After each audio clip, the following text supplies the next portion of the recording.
Part of the grievance was these private security companies were actually violating some of their First Amendment activities. This is one of the issues about private security. People always talk about, oh, that person over there violated my First Amendment rights, or this company violated my First Amendment rights. A private citizen cannot violate your First Amendment rights. Only the government or an agent of the government can do that.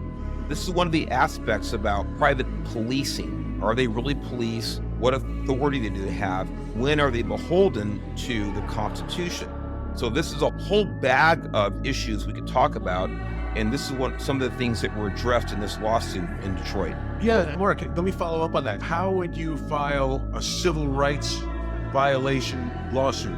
If you were beaten up by one of those cops, at that particular point in time, he's working on the private payroll. If your officer is off duty, they're getting paid by a private entity, but they're accused of taking enforcement action based on somebody's race when they're off duty. Right. How do you resolve that?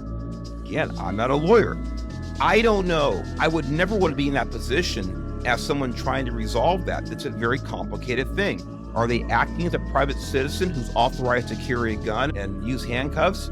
Or are they still a representative of the government, which makes them liable to violate one's civil rights? But if they're not a government representative, then they're not liable. The only recourse would be a civil suit. It would be for whatever damages that they might pose to a court, but as far as I can tell, not a constitutional basis. Officers actually working as a private citizen. So extremely complex things. When you are wearing a patch insignia, a legitimate one, even sometimes I wear a shirt here, but it's not an official Highway Patrol badge. It's a shirt anybody can buy off the rack. Now I tell everybody, I'm no longer a law enforcement. I have no peace officer authority. I don't even live in the state where I was a cop. But if you're actually wearing an authentic current patch insignia and you're in a vehicle that says St. Louis Police Department, to me that says no matter what you are, if you take any kind of enforcement action, you're a representative of that department, and that government is liable, that agency is liable